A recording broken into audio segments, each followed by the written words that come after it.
দেখেন সবাই পজিশন দেখেন আগে। এই যে দেখেন এই যে মেরুদ ইয়ের মানে পায়ের যে রকটা টেন্ডু আচিলিস, এই টেন্ডু অ্যাকিলিস বরাবর আপনি যদি খালি হাতটা এইভাবে ধরেন, যদি ক্যানলাস থাকে তাহলে এই যে এই জায়গায় বাঁচবো, সুতার মতো বাঁচবো।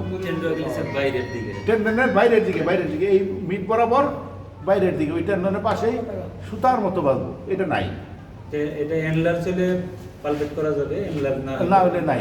এবং এটা হবো সারাউন্ডিং এরিয়া, এটা নাকি সুরাল না, সুরাল, এটা হলো সুরাল।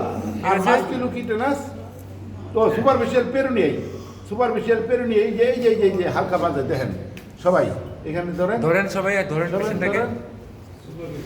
সুপারফিশিয়াল পেরোনিয়াই হালকা হালকা বাজে না রনি? হ্যাঁ হালকা পাইছি এক আঙ্গুল দিয়ে দেখেন কে, এইটা 3 আঙ্গুল দিয়ে দেখেন, অসুবিধা কি? এই যে এটার পজিশনটা ভালো করে বুঝেন কোথায়।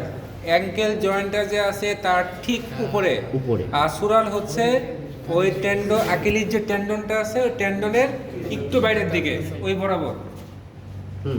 বুঝছেন? এটা কি নাম দেখলেন? না, সুপারফিশিয়াল পেরোনিয়াই, সুপারফিশিয়াল পেরোনিয়াল। পেরোনিয়াই এটা। আর এটা হইলো সুরাল, এই যে এই যে এই যে বাজে হালকা এই যে হালকা, একদম হালকা, একদম উপরে দিয়েই চামড়ার উপরে দিয়েই। হ্যাঁ বাজে, কিন্তু এনলার্জ না। আরেকটা আছে না, আর হইলো মাস্কুলোকিটেনাস, এখানে লাগে না। এই যে একটু বোঝা যায়, এই যে একটু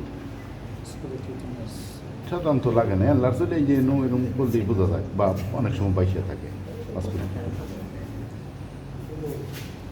তাহলে এটি হলো কিউটিনাস ব্রাঞ্চ। শুধু জানিয়ে রাখেন এবং একটু হাত দিয়ে দেখবেন যে পালপেবল হয় কিনা। সুরাল নার্ভে সারাউন্ডিং এরিয়া ওই তবদা হবে, পিছনের এই সুপারফিশিয়াল পেরিনিয়াই এই অংশ তবদা হবে, মাস্কুলোকিটেনাসে এই অংশ তবদা হবে। এইটুকু জানিয়ে রাখেন। এবং এগুলা ল্যাটারাল পপিডিয়াল অর্থাৎ কমন পেরিনিয়ালের ব্রাঞ্চ, ওই কিউটিনাস ব্রাঞ্চ।